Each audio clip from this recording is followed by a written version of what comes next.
మళ్ళా దొంగనా లంగనా మంచోడా? 3 ముక్కలలో ఏదో నేను ఒక మాట చెప్తా. 3 ముక్కలలో అంటే తెలుగు కళ్ళ దొంగ. తెలుగు కళ్ళ దొంగ. దొంగలలో కూడా తెలుగు కళ్ళు ఉంటారు కదా. అంటే తెలుగు కల్లోడు దొంగ అవుతాడు కదా. నేనేమంటే తెలుగు కల్లోడు తెలివి అనేది సమాజానికి ఎక్కడ వచ్చినప్పుడు తెలివి అవుతుంది. నీకోసం నువ్వు అయినప్పుడు అది దొంగ కదా. నీ అంతా నువ్వు బతికితే పర్వాలేదు, కానీ ఇంకొన్ని చీటింగ్ లేకపోతే ఇంకేదో చేస్తున్నప్పుడు తెలుగు కళ్ళ దొంగ అంటారు. రైట్. ఇందాక మీరు పోల్చారు ఒక అంశంలో, ఇంటి ఆమె ఇంట్లో ఉంటుంది, వేష అనే ఆమె అందరి ఇళ్ళలో ఉంటుంది. ఇప్పుడు వేషనా మళ్ళా రాజకీయ వేషనే అంట నేనైతే. పొలిటికల్ వేష, అదే పెట్టుకోరు, రాజకీయ వ్యభిచారి. ఇదే తమ్నేలిగా పెట్టుకోరు. నాకు మల్లన్న పాట చేసిన తర్వాత మీలాగానే ఒక 2-3 మిత్రులు ఫోన్ చేసి, పెద్ద పెద్ద యూట్యూబ్ ఛానల్లే, కొంచెం ఫేమ్లో ఉన్న ఛానల్లే ఫోన్ చేసినాయి. ఇది నిజం కాకపోతే అలా ఛానళ్ళ పేర్లు చెప్ప వాళ్ళు ఇబ్బంది పడతారు. అన్న మేము అడగలేకపోతున్నాం, మా ఛానల్ యాజమాన్నే బెదిరించే పరిస్థితికి వచ్చిండు మల్లన్న. పాట బాగుందన్న, ఆయన భాగవతం అంతా నిజ జీవితాన్ని మొత్తం బయట పెట్టినావు పెద్ద పెద్ద ఛానళ్ళు. అంటే నువ్వు ఏ స్థాయిలో ఉన్నట్టు ఛానల్ యజమాని బెదిరియగలుగుతున్నావు నువ్వు. అంటే నువ్వు ఎవరి పోయి ఉంటే బెదిరిస్తావనా? బెదిరిస్తావు నువ్వు. నన్ను బెదిరించి చూడు ఒకసారి తెలుస్తుంది. ఇప్పుడు ఏమంటారు, బెదిరింపు కాల్స్ వస్తున్నాయి, మీ కెమెరా ముంగల చెప్తున్నా, బెదిరింపు కాల్స్ వస్తున్నాయి, ఏం చేస్తున్నావు ఇప్పుడు? ఇప్పుడు నేనేమంటానా, చిల్లరలు మస్తు చేస్తారు, గై పట్టించుకుంటావా? నన్ను ముట్టుకుంటే తెలుస్తుంది.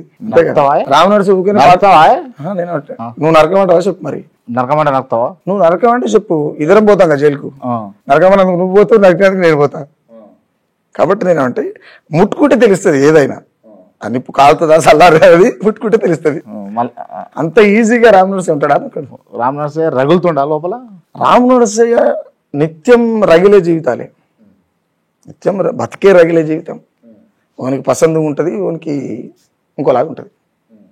కాబట్టి నేనేమంటే మల్లన్న తెలుగు కళ్ళ దొంగ, ఓ రాజకీయ వ్యభిచారి, తనను తాను నిలబెట్టుకోవడం కోసం ఏమైనా చేయగలిగేటువంటి. ఏమైనా అంటే ఏం చేస్తాడని? ఇంకా ఏమైనా ఏం చేస్తాడు? 100 మంది జీవితాలు ఖరాబ్ చేసినాడు. ఏమైనా చేయడంటావు? ఆయన ఎవరు తిరుగుతాడు? ఎంతమంది రోడ్డు మీద వాళ్ళే. రైట్. ఈ వేదిక చెప్తా ఉన్నా, బాధితులు ఉన్నారు అని అన్నావు కదన్నా. నిజంగా మల్లన్న వల్ల నష్టపోయిన వాళ్ళని నేను గతంలో కూడా ఇంటర్వ్యూ చేసిన, దానికి సంబంధించి కొంచెం వాగ్వాదం కూడా జరిగింది. మీరు చెప్పారు కాబట్టి మీరు స్పెసిఫిక్గా సాంబశివుడు అని చెప్పేసి పేరు కూడా చెప్తున్నారు. సాంబశివుడు అనేటోడు, సుక్కచంద్ అనేటోడు, తర్వాత ఎవరు శంకు యాదవ్ అనేటోడు, చాలా మంది, మన ఎవరు దారామల్ల రమేష్ అనే పిల్లల తమ్ముడు, లేదా చాలా మంది, ఇంకా నాకు పేర్లు గుర్తొస్తలేవు కానీ చాలా మంది. వాళ్ళందరినీ కూడా ఇంటర్వ్యూ తీసుకుంటా. ఈ వీడియో కనుక చూస్తే మిత్రులారా, అన్న దగ్గరనైనా నా దగ్గర మన ఛానల్ కింద స్క్రోలింగ్లో నెంబర్ వస్తుంది, ఆ నెంబర్కి కాల్ చేయండి. రైట్.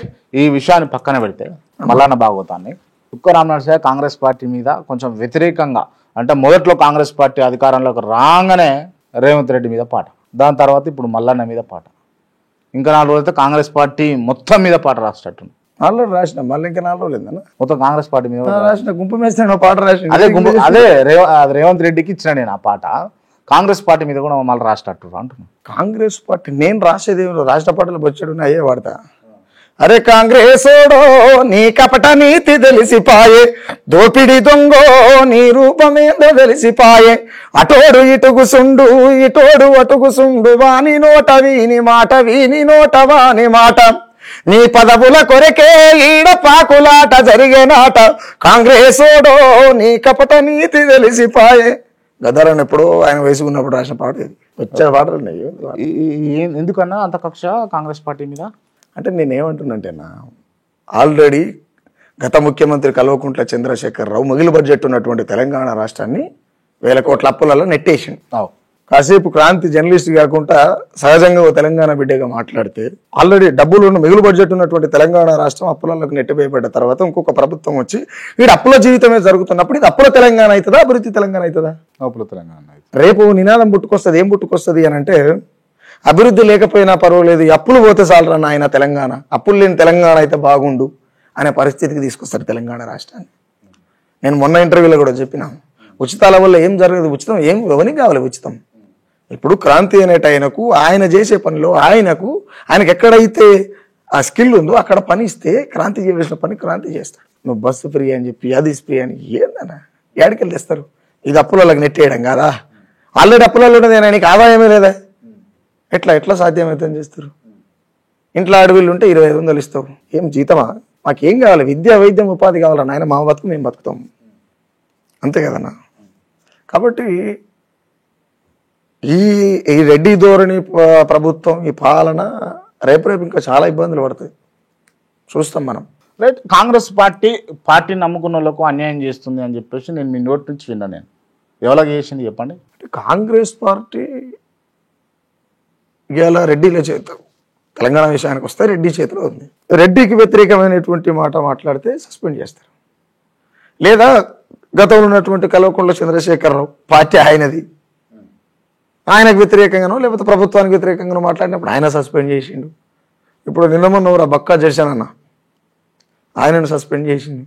మరి ఇదే రాజగోపాల్ రెడ్డి, మునుగోడు ఎమ్మెల్యే రాజగోపాల్ రెడ్డి, రేవంత్ రెడ్డి పచ్చి దొంగరా నాయన, వాడు 3 బెత్తలు లేడు, వాడు మాకంటే ముందు వచ్చిండా, వాడు అట్లనా వీడు ఇట్లనా అని చెప్పి, ఇప్పుడు నేను ఏ భాష అవుతానో అది ఆయన అన్న భాష, నేను అంటలేను, ఆయన అన్న భాషనే.